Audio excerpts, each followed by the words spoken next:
Hello everyone and welcome back to the channel for some more Star Wars Battlefront II news. Today, in a pretty unusual week for Battlefront II, we have a ton of news that is almost exclusively related to upcoming hero changes that have been announced over the past 24 hours from various Battlefront II devs. I have been traveling for the past 6 days, and fortunately for me there's essentially been no real news all week up until today, so all we need to catch up on is what just happened, other than a few small things I want to discuss about the update that went live on Wednesday. As always guys, if you do enjoy the content and could leave a like, it really helps out the channel, but with that out of the way, let's just get into the news. Starting off, we need to go over a few quick PSAs about the state of the game this weekend. First off, Heroes Unleashed is currently active, meaning Galactic Assault is going to be complete mayhem until the event ends Monday morning. Also, the challenges for Farm Boy Luke and Maul's new emote are currently active and have been for about 4 days, and those end on Wednesday, so you still have about half a week to jump online and complete those. If you need a reminder, the Farm Boy appearance requires 150 kills in co-op,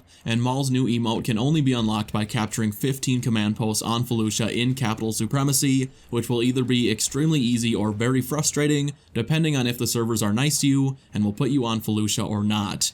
Ben did mention on Twitter that the Farm Boy appearance may return in the future, so if you can't complete this, you'll likely have another chance for this one at some point, but to be safe, I'd try to get them done if at all possible. I would highly recommend getting Maul's challenge taken care of this weekend, because Heroes Unleashed allows for 4 heroes on either side in Capital Supremacy, and it is so easy to take command posts as a hero, and this weekend just makes it so easy to grab those. I was able to get it done in a single match this morning that lasted maybe 15 minutes because my team was actually proactive in capturing command posts, but there's no guarantee you'll get that type of team. Also worth mentioning, when the midweek update went live on Wednesday, DICE did announce 2 new hero skins that will be arriving next week on the 23rd. The first is Celebration Ceremony Luke, which is an appearance I thought we'd be waiting a very long time for after finally getting Farm Boy Luke, but I'm very happy with this reveal. The second is A New Hope Han, which we predicted in my news update last week. I think it was pretty obvious this one was coming despite Han already having almost a dozen different appearances. I think after this one, Han is completely good, and other heroes should be focused on, mostly the villains because they have been very much neglected. I think Han alone has more alternate appearances than every villain combined, which is pretty wild when you consider just how many options there are for heroes like Vader, Boba, and especially Maul. Speaking of Darth Maul skins, DICE has finally broken their silence on the overwhelming amount of requests the community is putting out daily for Maul to finally have some sort of new appearance, considering he is a fan favorite and also just has so many possibilities from the Clone Wars. Over on the forums, our community manager chimed in on yet another request, saying we know there is a lot of Maul love, he's one of our favorites too.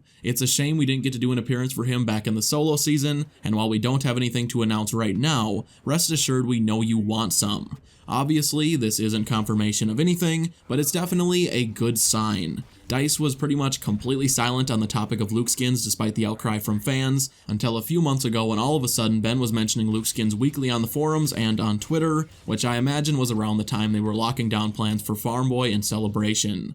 Usually when they start talking about something, it's a decent indicator there are at least some tentative plans in place, and I'll be sure to keep you updated if anything more comes of this.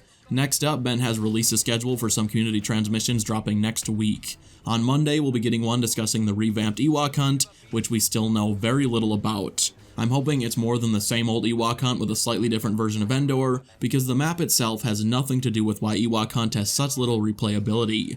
The atmosphere is great, the sound design is amazing, but because every match goes more or less the same exact way, it gets old really quickly. I want there to be options around the map to upgrade your loadout in various ways, and yes, I do know there are crates currently that give you thermal grenades and a different blaster, but I'd love to see some actual variety. Just like ways to upgrade your health, armor, weapon damage, melee damage, etc. I guess we'll see on Monday, so no use speculating now. The following day, so Tuesday of next week, we'll be getting another community transmission with the full release notes. I'm curious to see if there will be many hero changes considering the patch last week already had a handful. I mean, there are a few bug fixes we'll be discussing in just a few seconds, but I'm assuming much of what would have been included already went live last week. Okay, let's get into a full list of hero changes that were just announced, and all of these details come directly from the lead hero designer on Battlefront II, and from what I can tell, this guy is the sole person responsible for all hero fixes in this game, which is why I have a hard time getting too worked up when there are so many broken abilities, because one poor man is somehow expected to keep the glitches in check.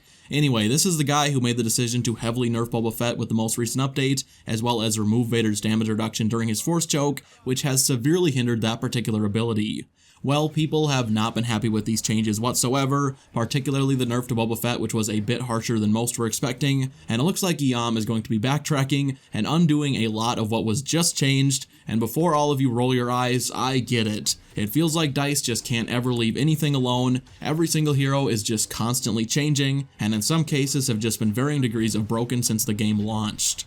Well, over on Twitter, a fan asked Guillaume if he was going to do anything about Boba and Vader and change them back to how they were pre-nerf, which Guillaume responded to saying yes. He goes on to say that the Boba changes are not going to make it into next week's update, so probably the November update at the earliest, and he specifically mentions the fire rate of Boba's rockets getting changed. If you guys are unaware, both of Boba Fett's best star cards were removed and replaced with vastly inferior cards. Intense Barrage is now gone, which was the star card that not only increased the amount of rockets fired from 5 to 9, almost doubling the damage, but also drastically increased the fire rate of those rockets. Anti-hero rockets is also completely gone, so he can no longer have access to increased damage against heroes. I think a lot of people assume that because Intense Barrage was going away, at least as it was, Boba would just have the extra rockets and faster fire rate by default, which would kind of make sense, but no, it's just gone, and now that ability is much less useful. So after the update, instead of Rocket Barrage dealing 793 damage with both upgrades very quickly, it now deals only 375 if you land every single rocket, which is an insane nerf. Despite what Guillaume said, I suspect they aren't going to completely revert the changes. I think the 2 new star cards are here to stay, but instead they're going to increase the fire rate of the rockets by default, and either up the amount of rockets he has regularly back to 9 with lower damage, or maybe meet somewhere in the middle at 7, which would be far better than what we have now.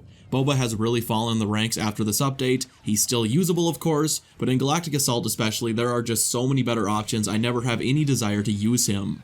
Guillaume did not get into detail on his future plans for Vader, but he did mention wanting to allow Vader to block and throw his lightsaber while choking, which is something Vader was capable of in the previous game, but for whatever reason didn't transfer into this one. I really think DICE should have waited to remove the damage reduction if they were going to introduce this later, because right now using Vader's choke in Galactic Assault is just asking for trouble. It is way safer to kill enemies using pretty much any other method. I think in the meantime they should allow Vader some form of damage reduction during Force Choke. I think 50% would be a nice compromise, because while Vader is still a force to be reckoned with, his choke has very little to do with that nowadays. It's still pretty good in HVV, but like I said, against troopers and large group of enemies, you're better off just not using it. Guillaume also mentioned several changes coming to Grievous with this update, saying he has been hard at work this entire month fixing all of the various Grievous glitches. Hopefully this means Claw Rush and Thrust Surge will be far more reliable, and he does specifically mention having fixed the spinning glitch with Thrust Surge. Grievous is definitely the hero with the most bugs. Every single time you use him, you're going to experience at least a few. I mean, Thrust Surge is about 50-50 on whether or not it locks on, hits the enemy, or decides to send you spinning in a circle, so that should be a priority fix. Claw Rush is also a little unpredictable at times. The ability deactivates mid-use constantly, sends you crawling in the wrong direction at times, and like Thrust Surge has some serious hitbox abilities, sometimes in your favor and sometimes not. The nice thing about Grievous is he is still very good despite these glitches, and I'm honestly very excited to see if he becomes an overpowered machine if DICE has actually managed to fix his glitches. Guillaume also announced that DICE is planning to buff his stamina in a future update, which is exciting because Grievous has serious stamina problems when deflecting blaster bolts. I think it takes only 2 shots from a Vanguard to take him from full to completely depleted, which is not okay and not balanced in the slightest. Personally, I think they should either remove or reduce the huge stamina penalty from the Sith Train star card, but we'll see what they decide to do next week. Despite all the glitches, Grievous is my most played and highest level hero, so I'm excited to see DICE ending the year-long neglect of one of the most dynamic heroes in Battlefront II.